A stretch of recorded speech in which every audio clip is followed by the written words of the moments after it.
ओम शांति। ये बाबा की 7 तारीख की साकार वाणी है। सार है मुरली का। मीठे बच्चे, बाप का कर्तव्य है कांटों के जंगल को खलास कर फूलों का बगीचा बनाना। इससे ही नंबर 1 फैमिली प्लानिंग हो जाती है। प्रश्न: फैमिली प्लानिंग का फर्स्ट क्लास शास्त्र कौन सा है और कैसे? तो बाबा ने कहा गीता है फैमिली प्लानिंग का फर्स्ट क्लास शास्त्र, क्योंकि गीता द्वारा ही बाबा ने अनेक अधर्म विनाश कर एक धर्म स्थापन किया। गीता में ही भगवान के महावाक्य है, काम महाशत्रु है। जब काम शत्रु पर जीत पा लेते हो तो फैमिली प्लानिंग स्वतः हो जाती है। यह एक बाप का ही काम है, किसी मनुष्य का नहीं। ओम शांति। शिव भगवान वाच। बाबा बैठ रूहानी बच्चों को समझाते हैं।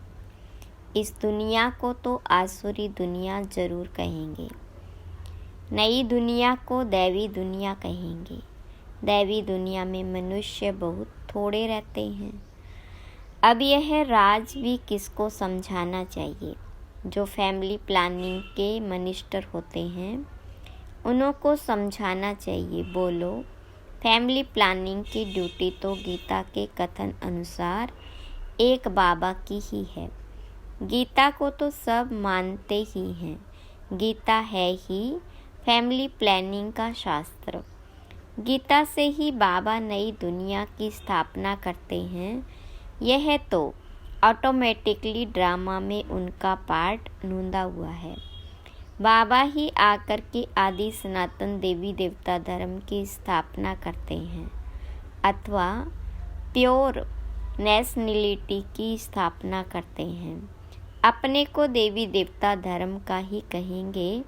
गीता में भगवान साफ बतलाते हैं कि मैं आता ही हूँ एक धर्म की स्थापना करने, बाकी अनेक सब धर्मों का विनाश करने। तो इससे फैमिली प्लानिंग नंबर 1 हो जाएगी।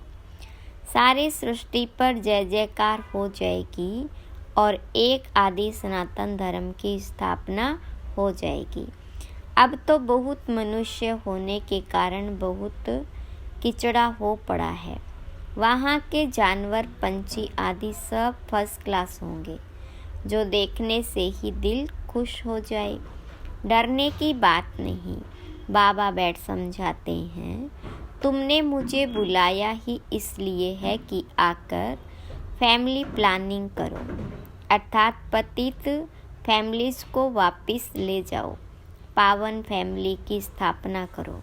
तुम सब कहते थे बाबा आकर पतित दुनिया खलास कर नई पावन दुनिया बनाओ। यह बाबा की ही प्लानिंग है। देखने से ही दिल खुश हो जाए। लक्ष्मी नारायण को देखने से तुम्हारी दिल खुश होती है ना। वहाँ तो यथा राजा रानी तथा प्रजा सब फर्स्ट क्लास होते हैं। तो यह फैमिली प्लानिंग की युक्ति ड्रामा में नूंदी हुई है। तुम बच्चों को समझाना है। पारलौकिक बाप तो सतयुगी प्लानिंग फर्स्ट क्लास करते हैं, कांटों के जंगल को ही खलास कर देते हैं। इस सारे बम्बोर को आग लग जाती है। यह धंधा तो बाप का ही है। तुम कुछ भी नहीं कर सकते हो, कितनी भी मेहनत करो, सक्सेसफुल कोई हो न सके। बाबा कहते, जिस काम विकार को तुम अपना मित्र समझते हो वह बड़ा भारी दुश्मन है।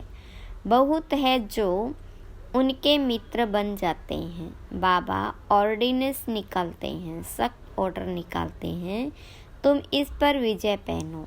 तुम समझाओ। बाबा कहते काम महाशत्रु है। विचारों को पता ही नहीं कि फैमिली प्लानिंग कैसे हो रहा है। यह तो कल्प कल्प बाबा करते हैं ड्रामा अनुसार, फिर यह होना ही है। सतयुग में बहुत थोड़े मनुष्य होते हैं, इसमें फिक्र की कोई बात नहीं। बाबा प्रैक्टिकल में यह काम कर रहे हैं। वो लोग कितना माथा मारते हैं। एजुकेशन मिनिस्टर को भी समझाओ अभी के कैरेक्टर्स कितने खराब है, देवताओं के कैरेक्टर्स कितने अच्छे थे। तुम बेपरवाह होकर वाणी चलाओ, बोलो यह कोई तुम मिनिस्टर का काम नहीं है, यह तो ऊंच ते ऊंच बाप का काम है। इन देवताओं के राज्य में एक धर्म, एक राज्य, एक भाषा थी। कितने थोड़े मनुष्य थे, परंतु ऐसी युक्ति से बोलना बहुत थोड़ों को आता है। वह रुहाब नहीं रहता। उन्हों को यह लक्ष्मी नारायण का चित्र दिखाना चाहिए। यह फैमिली प्लानिंग बाबा ने ही की थी, अब फिर कर रहे हैं। इनके राज्य की स्थापना हो रही है। बाबा ने कहा है यह लक्ष्मी नारायण का चित्र हमेशा फ्रंट में रखो और बत्तियां आदि खूब लगाओ। प्रभात फेरी में यह ट्रांसलाइट का चित्र हो जो एकदम क्लियर कोई भी देख सके। बोलो हम यह फैमिली प्लानिंग कर रहे हैं, यथा राजा रानी तथा प्रजा डीटी डिनाइस्टी की स्थापना हो रही है, दैवी दुनिया की। बाकी सब विनाश हो जाएंगे। तुम कहते भी हो कि हे पतित पावन आओ हमको पावन बनाओ, सो तो बाबा ही बना सकते हैं। एक देवी देवता धर्म ही पावन होता है, बाकी सब खत्म हो जाते हैं। बोलो शिव बाबा के हाथ में ही यह प्लानिंग है। सतयुग में यह प्लानिंग हो जाती है, वहाँ है ही देवता वंश, शूद्र होते नहीं। यह तो बड़ी फर्स्ट क्लास प्लानिंग है, बाकी सब धर्म खलास हो जाएंगे। इस बाबा की प्लानिंग को आकर समझो। तुम्हारी यह बात सुनकर तुम पर बहुत कुर्बान जाएंगे। यह मिनिस्टर आदि निर्विकारी प्लानिंग बना कैसे सकेंगे। बाबा जो ऊंच ते ऊंच भगवान है वह आते ही हैं यह प्लानिंग करने, बाकी सब अनेक धर्मों को खलास कर देते हैं। यह बात है ही बेहद के बाप के हाथ में। पुरानी चीज़ को नया बना देते हैं। बाबा नई दुनिया की स्थापना कर पुरानी का विनाश कर देते हैं। यह ड्रामा में नूंद है। समझाना चाहिए बहनों और भाइयों, इस सृष्टि चक्र के आदि मध्य अंत को तुम नहीं जानते हो। बाबा बतलाते हैं सतयुग आदि में न इतने मनुष्य होते, न फैमिली प्लानिंग आदि की बात ही करते हैं।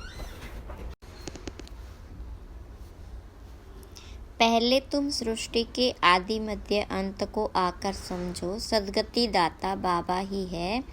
सदगति अर्थात सतयुगी मनुष्य। पहले पहले यह देवी देवता बहुत थोड़े थे, फर्स्ट क्लास धर्म था। बाबा फूलों की फर्स्ट क्लास सैंपलिंग लगाते हैं। काम तो महाशत्रु है। आजकल तो इनके पिछाड़ी प्राण भी दे देते हैं। कोई की किसके साथ दिल होती है, माँ बाप शादी नहीं कराते हैं तो बस घर में ही हंगामा मचा देते हैं। यह है ही गंदी दुनिया। सब एक दो को कांटा लगाते रहते हैं। सतयुग में तो फूलों की वर्षा होती है। ऐसे ऐसे विचार सागर मंथन करो। बाबा इशारा देते रहते हैं, तुम इनको रिफाइन करो। चित्र भी भिन्न भिन्न प्रकार के बनाते हैं। ड्रामा अनुसार जो कुछ होता है वह ठीक है। किसको समझाना भी बहुत सहज है। सबका ध्यान बाबा की तरफ खिंचवाना है। बाप का ही यह काम है। अब बाबा ऊपर में बैठा हुआ है, यह काम करेगा नहीं। कहते भी हैं जब जब धर्म की ग्लानि होती है, आसुरी राज्य होता है, तब तब आकर इन सबको खलास कर दैवी राज्य की स्थापना करता हूँ। मनुष्य तो अज्ञान की नींद में सोए पड़े हैं। यह सब विनाश हो जाएगा। जो निर्विकारी बनते हैं उनकी ही फैमिली आकर राज्य करती है। गायन भी है ब्रह्मा द्वारा स्थापना किसकी? इस फैमिली की। यह प्लानिंग हो रही है। ब्रह्मा कुमार कुमारियाँ पवित्र बनते हैं तो उनों के लिए जरूर पवित्र नई दुनिया चाहिए। यह पुरुषोत्तम संगम युग बहुत छोटा है। इतने थोड़े मनुष्य में कितनी अच्छी प्लानिंग कर देते हैं। बाबा सबका हिसाब किताब चुकतू कराए अपने घर ले जाते हैं। इतना सारा किचड़ा वहाँ नहीं ले जाएंगे।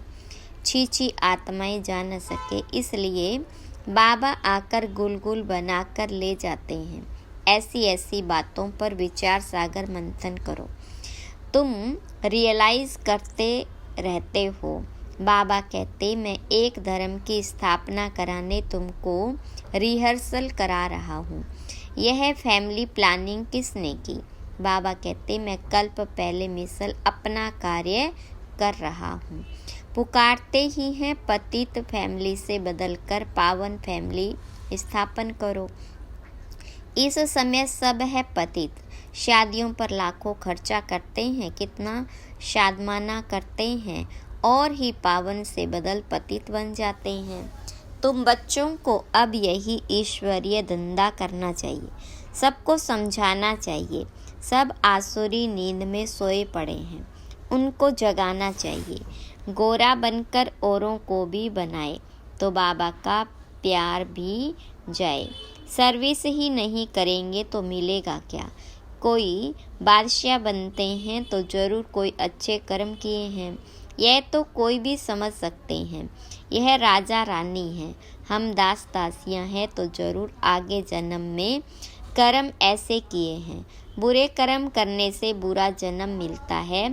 कर्मों की गति तो चलती रहती है। अब बाबा तुमको अच्छे कर्म करना सिखलाते हैं।